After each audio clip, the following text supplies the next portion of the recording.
So hello दोस्तों, कैसे हैं आप सभी? होप सो आप सभी बहुत अच्छे होंगे। दोस्तों, सबसे पहले तो आप सभी को नमस्कार, आदाब, सत श्री अकाल एंड वेलकम करता हूँ सभी का फ्यूचर सर्वर पे गेट्स नॉलेज वाइडर। दोस्तों, आज हम लोग द बुक ऑफ नेचर, ये एक स्टोरी है जो कि आपका बीकॉम फर्स्ट ईयर में पहले आता है। फर्स्ट चैप्टर है ये, the book of nature. BCom first year first semester में ये आता है। आई थिंक सेकेंड सेमेस्टर में ये आता है ये। और इसके बारे में पढ़ना है। वैसे तो इंग्लिश आई थिंक नहीं, फर्स्ट सेमेस्टर में, केवल सेकेंड सेमेस्टर में नहीं आता इंग्लिश आपका। तो द बुक ऑफ नेचर, इसके बारे में हम लोग को समझना है इन दिस वीडियो। इस बुक ऑफ नेचर को एक्चुअली में और बता दूं तो जवाहरलाल नेहरू द्वारा लिखा गया है। हमारे देश के पहले प्रधानमंत्री जवाहरलाल नेहरू, पंडित जवाहरलाल नेहरू, इनके द्वारा लिखा गया था। तो इसी चैप्टर के बारे में हम बात करेंगे इन दिस वीडियो। तो वीडियो को पूरे लास्ट तक देखिएगा, क्योंकि एक स्टोरी एक्सप्लेनेशन है। स्किप कर कर देखेंगे फ़ायदा कुछ नहीं होने वाला है, क्योंकि जितना मैं लिखवाया हूँ जरूरी नहीं कि वही मैं एक्सप्लेन करूँ, उसके एडिशनल भी कुछ चीज़ें मैं आपको बता सकता हूँ। तो विदाउट स्किपिंग वीडियो को पूरे लास्ट तक देखिएगा, ये आपसे एक रिक्वेस्ट है। और एक रिक्वेस्ट एक और है कि अगर आपने हमारे चैनल को अभी तक ज्वाइन नहीं किया है, चैनल को सब्सक्राइब नहीं किया, चैनल को सब्सक्राइब करके बेल आइकन को दबाएं, ताकि जो भी अपडेट्स हमारे चैनल पर आए कहीं आपसे मिस ना हो जाएं। और एक बात और दोस्तों, कि अगर आपने हमारे टेलीग्राम चैनल को अभी तक ज्वाइन नहीं किया है तो बहुत बड़ी गलती की है। जाकर टेलीग्राम चैनल को ज्वाइन कीजिए, ठीक है, जिसका लिंक मैंने डिस्क्रिप्शन बॉक्स में पिन कर दिया है। वहाँ से जाके आप हमारे टेलीग्राम चैनल को भी ज्वाइन कर सकते हैं। अगर आपको इस पूरे वीडियो लेक्चर का PDF चाहिए तो आप मुझे मेरे व्हाट्सअप नंबर पे DM कर सकते हैं। वहाँ से आपको इस पूरे वीडियो लेक्चर का क्या मिल सकता है, PDF मिल सकता है, ठीक है। चलिए PDF का एक्सप्लेन करते हैं, क्योंकि PDF अगर आप ये वीडियो देखेंगे नहीं तो PDF आपको समझ में नहीं आएगा। आफ्टर समझने के बाद, आप अंडरस्टैंड करने के बाद आप ये समझ जाओगे PDF को, तो PDF आप मुझसे ले लेना, लेकिन वीडियो पहले आप देखो, ठीक है। क्योंकि जो चीज़ मैं PDF में मेंशन किया हूँ जरूरी नहीं कि वो चीज़ मैं बोलूँगा, ठीक है। उससे एडिशनल भी बोल सकता हूँ, केवल वही नहीं बोलूँगा, उसके एडिशनल भी बोलूँगा। तो इसलिए रिक्वेस्ट है तहे दिल से आप लोग से कि वीडियो को पूरे लास्ट तक देखिएगा। मैं प्रयास करूँगा कि जल्द से जल्द वीडियो कंप्लीट हो। इसमें हम लोग दो बेसिकली चैप्टर्स कंप्लीट करेंगे, द बुक ऑफ नेचर और एक अ डेज वेट, ठीक है। दो चैप्टर्स कंप्लीट करेंगे। चलिए स्टार्ट करते हैं। पहला है एक्सप्लेनेशन ऑफ इम्पोर्टेंट पॉइंट्स। कुछ इंपॉर्टेंट पॉइंट्स हैं, उनके एक्सप्लेनेशंस हैं, ठीक है। पहला दे रहा है, this is one of the latest that Jawaharlal Nehru wrote from. पूरे इस स्टेंजा का मतलब ये है कि एक पत्र है जो कि पंडित जवाहरलाल नेहरू अपने सुपुत्री या फिर अपनी बेटी इंदिरा प्रियदर्शनी को लिख रहे हैं। अब ये इंदिरा प्रियदर्शनी कौन है? भारत की पहली महिला प्रधानमंत्री श्रीमती इंदिरा गांधी, ठीक है। तो इंदिरा प्रियदर्शनी यानी कि इंदिरा गांधी, इंदिरा प्रियदर्शनी इनका एक्चुअल नेम है, रियल नेम है। बाद में जाके इनका नाम इंदिरा गांधी पड़ा, ठीक है, आफ्टर द मैरिज। इस लेटर के थ्रू नेहरू चाहते थे अपने अपनी बेटी का जो इंटरेस्ट है वर्ल्ड में, उसको राउज करना, उसको बढ़ाना, उसके इतिहास के बारे में, वर्ल्ड का इतिहास जानो, वर्ल्ड के बारे में जानो। इस लेटर में वो अपने क्या कहते हैं उसको, बुक ऑफ नेचर कहते हैं। ये कहते हैं कि जो नेचर है ये हमारे आसपास का फिजिकल वर्ल्ड है। जैसे कि एक बुक होता है जहाँ से कि हम लोग बहुत सारी दिलचस्प चीज़ें, इंटरेस्टिंग थिंग्स सीख सकते हैं। जवाहरलाल नेहरू जो थे, इन्होंने एक्सप्लेन किया लेसन को फ्रॉम नेचर। नेचर से इन्होंने इस लेसन को एक्सप्लेन किया। और अमाउंट ऑफ नॉलेज जो कि एक व्यक्ति सीख सकता है नेचर से, मतलब कितना अमाउंट नॉलेज का एक आम व्यक्ति ले सकता है नेचर से। जब मानव नहीं थे तो उससे पहले या फिर before human beings started their life on earth, human beings के पहले ही लाइफ अर्थ पे स्टार्ट हो गया था। There were lots of things, बहुत सारी ऐसी चीज़ें थी, जो बहुत सारी ऐसी चीज़ें थी जो कि अर्थ पर हैपन हुई, मतलब अर्थ पर हुई। He writes in his letter that he can write very little but whatever he writes will be enough. वो कहते हैं कि वो इस लेटर में लिख रहे हैं that he can write very little, कि वो छोटा से छोटा चीज़ लिख सकते हैं, but whatever he writes will be enough, लेकिन जो भी वो लिखेंगे वो आपके लिए पर्याप्त होगा। मतलब ये बात वो अपनी बेटी से कह रहे हैं। अब ये जो इंदिरा प्रियदर्शनी है उस दौरान मसूरी में थी। मसूरी हिल स्टेशन है, अभी फ़िलहाल उत्तराखंड में है, उस टाइम पे उत्तर प्रदेश में हुआ करता था, जब उत्तराखंड और उत्तर प्रदेश का बँटवारा नहीं हुआ था, उस दौरान की ये बात है। तो कितने लोग बुक में मिसप्रिंटिंग मत समझिएगा उसको कि उत्तर प्रदेश में मसूरी, वो उस टाइम की बात कर रहा है। अभी फ़िलहाल वो हिल स्टेशन उत्तराखंड में है। ठीक है? People to find more interesting than other stories और novels than one may have read. मतलब जितना चाहिए या फिर जितना वो लिख रहे हैं, इस कैन वेरी लिटिल, ये कम हो सकता है, लेकिन इतना तो पर्याप्त है ही कि लोग इससे अधिक चीज़ें सीख सकते हैं। जितना कि एक स्टोरी और नॉवल से सीखेंगे, उससे ज़्यादा सीख सकते हैं। One reads history but in old times. एक व्यक्ति इतिहास तो पढ़ता है, लेकिन पुराने समय में जब लोग नहीं रहा करते थे, श्योरली उस टाइम पर कोई भी बुक्स भी नहीं लिखे गए होंगे। One might sit down and imagine everything. एक व्यक्ति बैठता था और सारी चीज़ें इमेजिन कर लेता था। ये दिलचस्प बात थी कि as one can imagine whatever they want, कि एक व्यक्ति कुछ भी इमेजिन कर सकता है जो कि वो चाहता है। Make the most beautiful fairy tales. बहुत सारी कहानियाँ भी बना सकता है, मनगढ़ंत कहानियाँ जो कि लोग अक्सर बनाते हैं। But since there were no books, लेकिन यद्यपि उस टाइम पे कोई बुक नहीं था, उस दिनों कोई बुक नहीं लिखा गया था। जब मानव आया उस दौरान कोई बुक नहीं था। द रॉक और माउंटेन और सीज और स्टार्स और रिवर्स और डेजर्ट्स और फॉजल्स ऑफ ओल्ड एनिमल्स, यही थे जो कि अर्थ की पहले की कहानी बयां करते थे। जो रियल तरीका है इस कहानी को समझने का, वो ये नहीं है कि केवल आप पढ़ें दूसरे लोगों की किताबों में, बल्कि but go to the great book of nature itself. आपको दूसरे लोगों से किताब लेने की आवश्यकता नहीं है। आपके सामने किताब है, आपके सामने नेचर है, आपके आसपास नेचर है और नेचर ही किताब है, उसी से आप पढ़ो। किताबों की आवश्यकता नहीं है, किताब आपके सामने है। नेचर नेचर ही बता देंगे आपको कि इसका इतिहास क्या है, मतलब अर्थ का।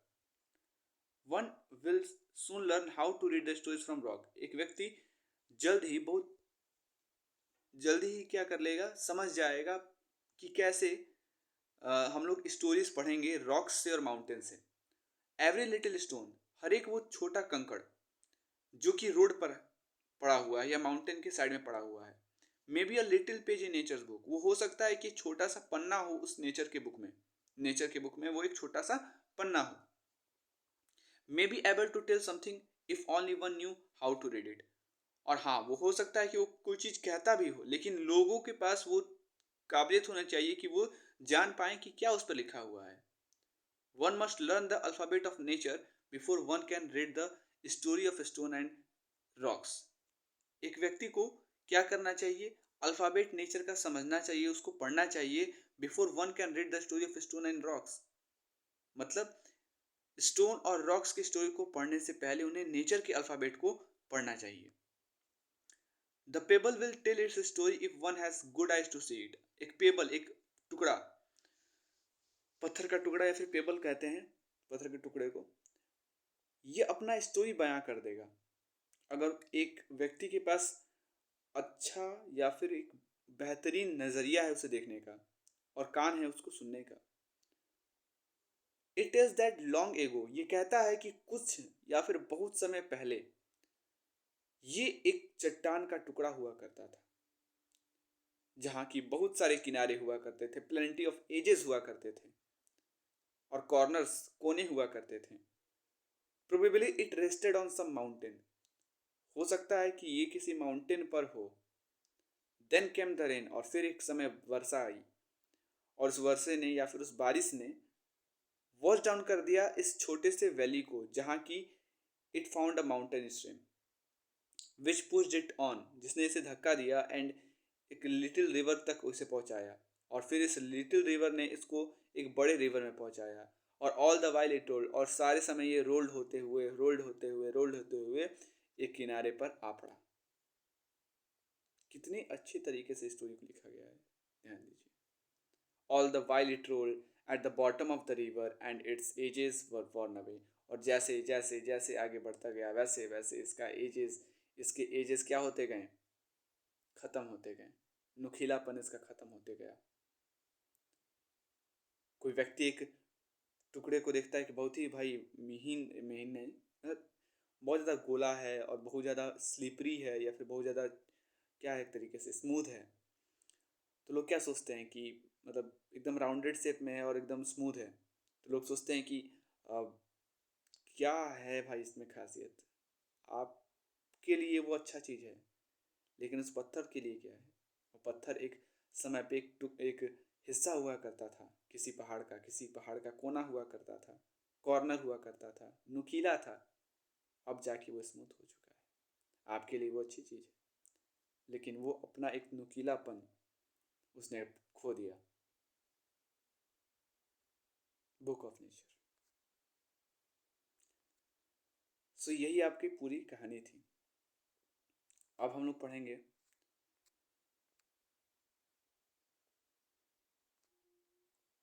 नया चैप्टर, और ये जिस जो नए चैप्टर का नाम है वो क्या है? अ डेज वेट। थोड़ा ध्यान से इस पूरे चैप्टर को समझिएगा। द अननेम नरेटर, इसमें एक गुमनाम, आशिक नहीं, गुमनाम नरेटर है जिसका नाम है, जब गुमनाम है तो नाम क्यों होगा, ठीक है, आपको परेशान करने के लिए थोड़ा सा मैंने बोल दिया। तो गुमनाम जब है तो उसका कुछ नाम है नहीं, अननेम्ड है। फादर है of a 9 year old boy. ये मत बोलना कि 9 साल के पापा हैं, पापा 9 साल के नहीं है, पापा का बेटा 9 साल का है, ठीक है। तो father of a 9 year old boy, 9 year 9 वर्ष के छोटे बच्चे के, छोटे बच्चे कह सकते हैं, 9 साल के छोटे बच्चे के पिताजी। नाम पिताजी का कुछ नहीं है, बच्चे का नाम जरूर है, सेट।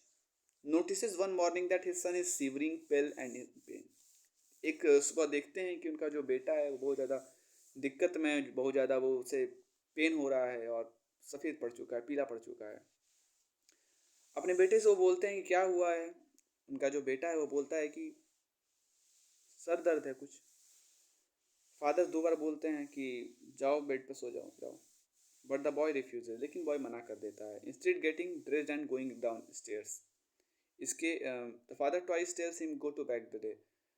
बेड पे जाने के लिए बोलते हैं लेकिन बॉय रिफ्यूज कर देता है, मना कर देता है। Instead getting dressed and going stairs, वो भी चाहता है कि वो नीचे जाए। When the father comes down and see his son sitting by fire, जब वो नीचे आते हैं देखते हैं कि बेटा बैठा हुआ है और तबीयत खराब इसका दिखाई दे रहा है। He feels the boy head, उसके बाद उनके माथे को ये इसको छूकर फील करते हैं। Immediately tell that boy has fever, तुरंत वो बताते हैं उस बच्चे को कि सेड को बताते हैं कि तुम्हें फीवर है, बुखार है, और उससे कहते हैं कि तुम जाओ और बेड पे सो जाओ। तो इस बार वो मना नहीं करता है, कहता ठीक है चला जाता हूँ, ठीक है। यही चीज़ मैंने इस पर नहीं लिखा है, तो इसलिए मैं बोल रहा था कि पूरी वीडियो को लास्ट तक देखिएगा और विदाउट स्किपिंग। तो वो बेड पर उनकी बात मान लेता है, ओबे करता है। और ओबे क्या लिखोगे यहाँ पे? He obeys the saying of his father, वो ओबे करता है जो भी उसके सेइंग्स रहते हैं उसके पिता के, उनको। फिर डॉक्टर आते हैं, बालक का या फिर सेड का क्या करते हैं, एग्जामिन करते हैं, मतलब उसको एग्जामिन करते हैं, उसका देख रेख थोड़ा सा जांच पड़ताल करते हैं। ही टेक्स द बॉयज टेम्परेचर, उसके बाद वो बॉय का टेम्परेचर मापते हैं और कहते हैं कि इसको तो 102 डिग्री का बुखार है, ठीक है। और क्या ये उसके सामने होता है? बिल्कुल, 102 डिग्री का बुखार है इसे, ये वो सामने कहते हैं एकदम। नीचे उतरते समय डॉक्टर जो है कुछ मेडिसिन छोड़ जाते हैं फादर के पास एंड पिताजी के पास, and diagnoses the boy with mild influenza, और बताते हैं कि इसको कुछ हल्का सा संक्रमण फैला हुआ है थोड़ा सा। Back upstairs the father offer to, ठीक है, back upstairs the father offers to read aloud to his son from a book called, उसके बाद वो जब डॉक्टर को छोड़कर आ जाते हैं तो उसके बाद वो फिर ऊपर जाते हैं अपने बेटे के पास, और उसको ज़ोर ज़ोर से एक किताब रहता है जिसका नाम हॉवर्ड पाइल्स का बुक है, बुक ऑफ पायरेट्स, उसको चिल्ला चिल्ला के वो बोलते हैं। He notes that the boys face were very white, वो देखते हैं कि उनके बेटे का जो चेहरा है वो पूरा सफ़ेद पड़ चुका है और बहुत ज़्यादा वो डिटैच, मतलब किसी चीज़ से जैसे नहीं अलग हो जाता है आदमी, वैसा फील कर रहा है। The boy can't follow what his father is reading, जो भी चीज़ें वो बोलते हैं किताब में चिल्ला चिल्ला के वो नहीं सुनता है, मतलब फॉलो नहीं करता है, लेकिन वो सोने भी नहीं जाता है। अभी पायरेट्स ही क्यों पढ़ते हैं, कितने बार क्वेश्चन ये पूछता है। ध्यान दीजिएगा कितने बार क्वेश्चन पूछता है कि पायरेट्स का किताब उन्होंने क्यों यूज़ किया। देखिए, पायरेट्स मैस्कुलिनिटी बताता है, थोड़ा सा क्या कर सकते हैं एक तरीके से ब्रेवरी ब्रेवरी टाइप का शो करता है कुछ, निडरता शो करता है, टफनेस थोड़ा सा कठोरता शो करता है, ठीक है। थॉटफुलनेस नहीं शो करता और ना ही ह्यूमिलिटी शो करता है। तो ये जो मॉडल है मैनहुड का और हीरोइज्म का, ये बॉय को क्या करेगा, प्रमोट करेगा अपने डर को दूर करने के लिए, जो उसका डर है मरने का और सफ़र करने का साइलेंस में, रादर देन एक्सेप्ट कंफर्ट और seek clarification about his illness. The boy's relieve that he needs to prove himself a man. लेकिन बॉय का जो मानना था वो ये था कि उसे प्रूफ करना था कि वो एक मैन है, एक पुरुष है, by soldiering a painful burden alone, जिसको कि वो अकेले, इस दर्द को वो अकेले सह सकता है बिना किसी के मदद के, ठीक है।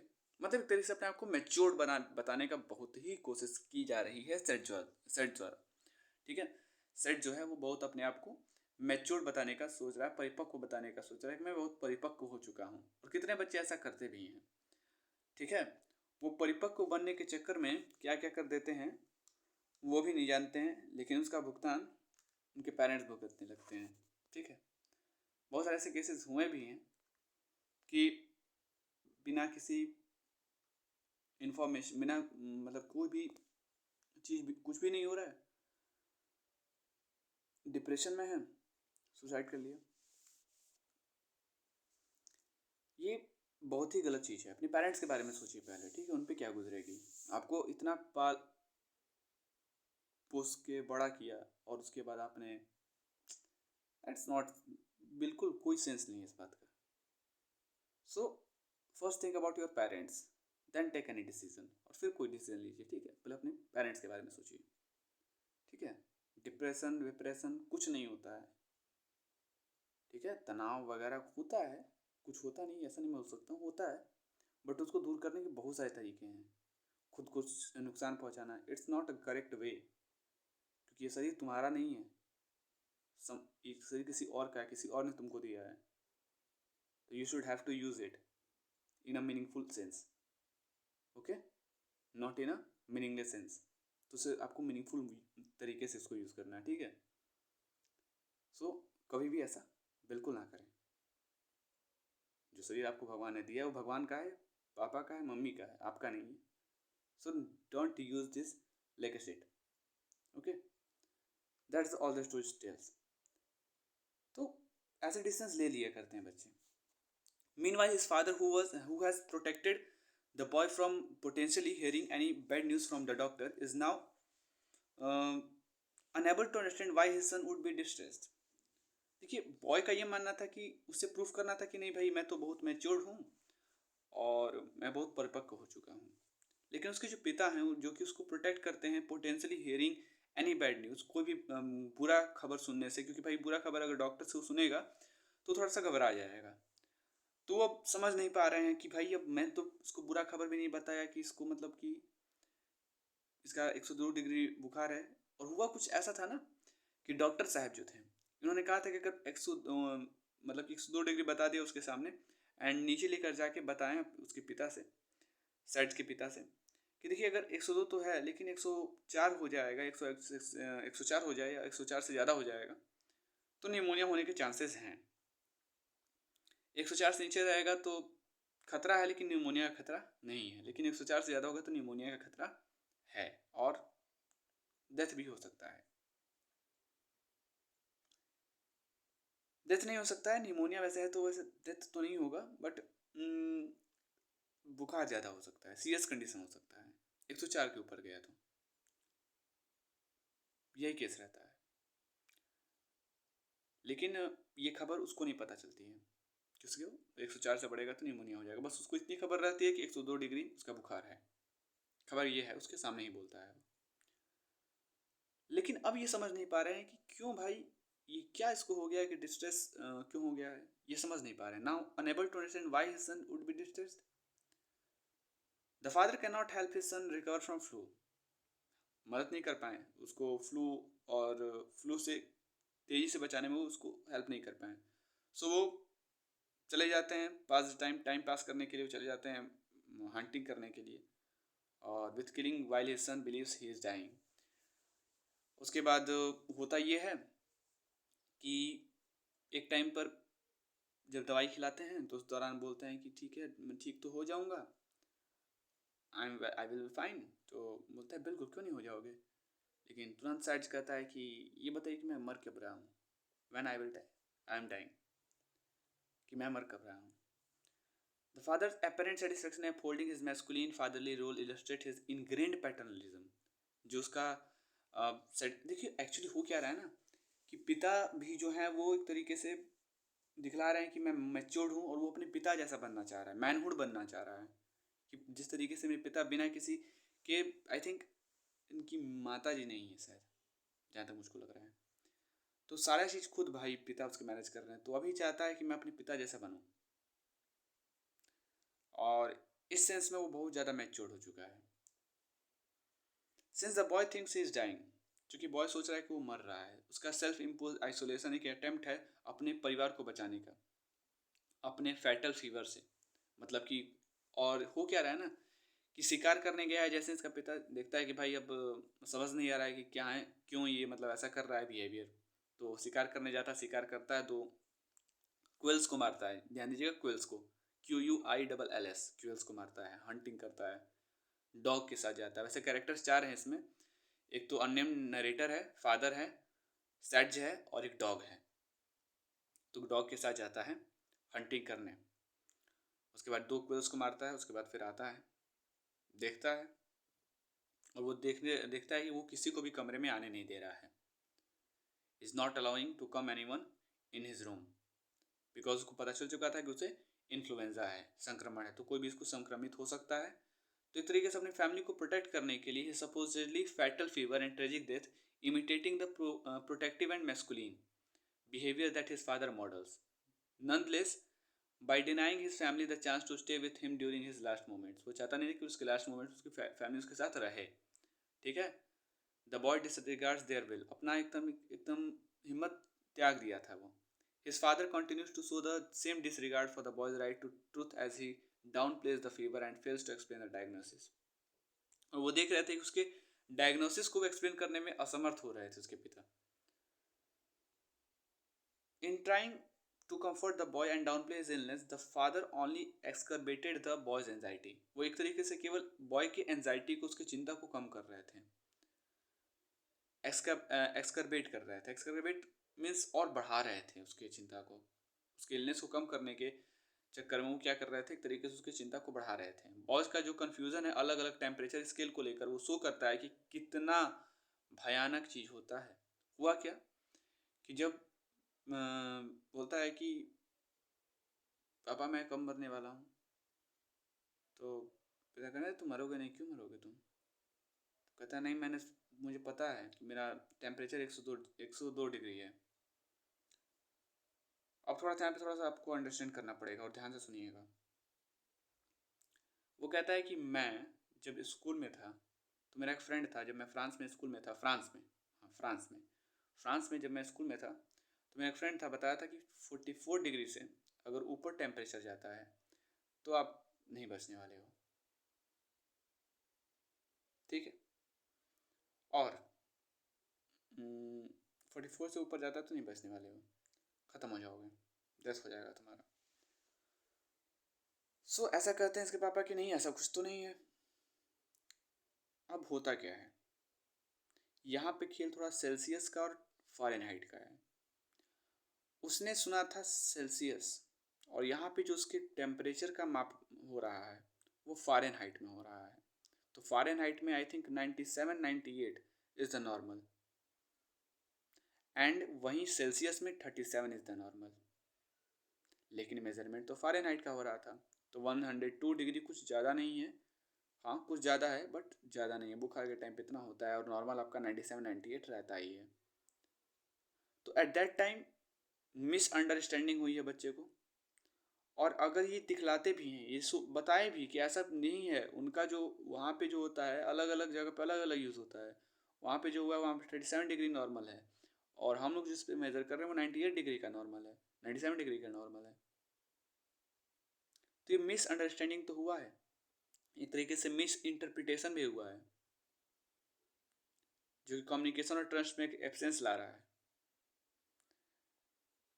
अब लेकिन वो सोच रहा है कि पापा केवल मुझको पागल बना रहे हैं, मुझे एक तरीके से मेरा एंजाइटी दूर करने के लिए बता रहे हैं ये सारी चीज़ें। कोई मतलब नहीं है, मोह माया है। बच्चा गलत इन्फॉर्मेशन में पढ़ के, इसलिए कहा जाता है कि अज्ञानता कम ज्ञान से बेहतर है। Little knowledge is very dangerous. थोड़ा सा ज्ञान बहुत ज़्यादा डेंजरस होता है। अब वो सोच लिया था कि पिताजी मुझे बस बातों को घुमा रहे हैं, मैं नहीं भागने वाला हूँ। और इस तरीके से पूरी तरीके से वो त्याग देता है। किलोमीटर में बताते हैं कि भाई किलोमीटर भी होता है, माइल्स होता है, इसमें भी डिस्टेंस मतलब कि होता है। It is significant that boy cried over things that were no of importance.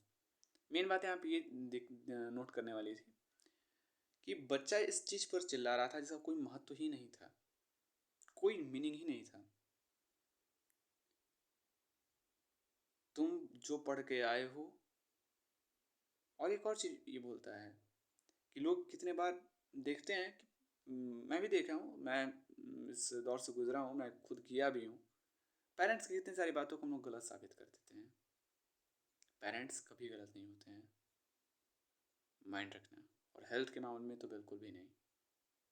हाँ, कुछ पॉइंट्स पे मे भी हो सकते हैं गलत हो, you have to accept it. आपको उसे एक्सेप्ट करना ही करना है, चाहे गलत हो चाहे सही हो, नो मैटर्स व्हाट। मैटर नहीं करता क्या है क्या नहीं है, कहाँ तक पढ़ेंगे। ये तो बहुत ही गंदा बिहेवियर रहता है बच्चों का। सो क्या ही कहें, माता पिता कभी भी गलत नहीं होते हैं। ये स्टोरी ये भी बताता है, और ये स्टोरी ये भी बताता है कि मैच्योरिटी इज़ इम्पॉर्टेंट, लेकिन किसी भी चीज़ का लिमिट होता है।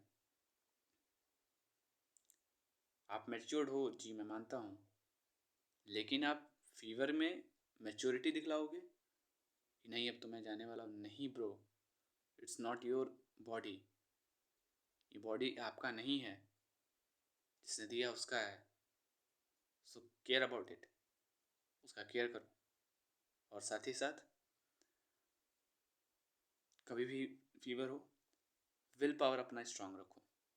ये स्टोरी ये भी बताता है कि विल पावर अगर आपका नहीं है तो बड़ी से बड़ी बीमारी भी, छोटी से छोटी बीमारी भी आपकी जान ले सकती है, और बड़ी से बड़ी बीमारी भी आपकी जान ले सकती है। जिस तरीके से इसके लिए नहीं बचा, खेल ख़त्म हो गया। सो विल पावर को स्ट्रांग रखिए, बड़ी से बड़ी बीमारी भी दूर हो सकती है। और विल पावर को वीक रखेंगे तो छोटी से छोटी बीमारी भी आपकी जान ले सकती है। तो will power should be strong. और ये नहीं सोचना है कि मोह माया है, मोह माया कुछ नहीं है, बकवास होता है ये सब चीज़। मोह माया, अरे माया है ममता। और ममता के लिए आप ये सब करेंगे भाई, माँ के लिए ये सब करेंगे तो गलत होगा ना। उनका शरीर है ये, आपका नहीं। तो कभी भी फीवर भी हो, लास्ट टाइम तक विल पावर को स्ट्रांग रखिए।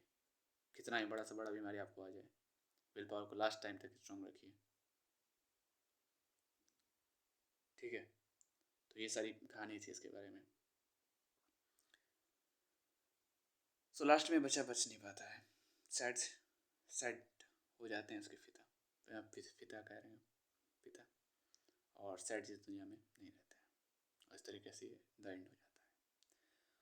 होप आपको ये स्टोरी अच्छी लगी हो, और कुछ मेरी बातें आपको अगर अच्छी लगी हो तो वीडियो को लाइक ज़रूर कीजिएगा। और चैनल को अभी तक आपने सब्सक्राइब नहीं किया है तो चैनल को सब्सक्राइब करके बेल आइकन को दबाएं, ताकि जो भी अपडेट्स हमारे चैनल पे हैं कि आपसे मिस ना हो जाए।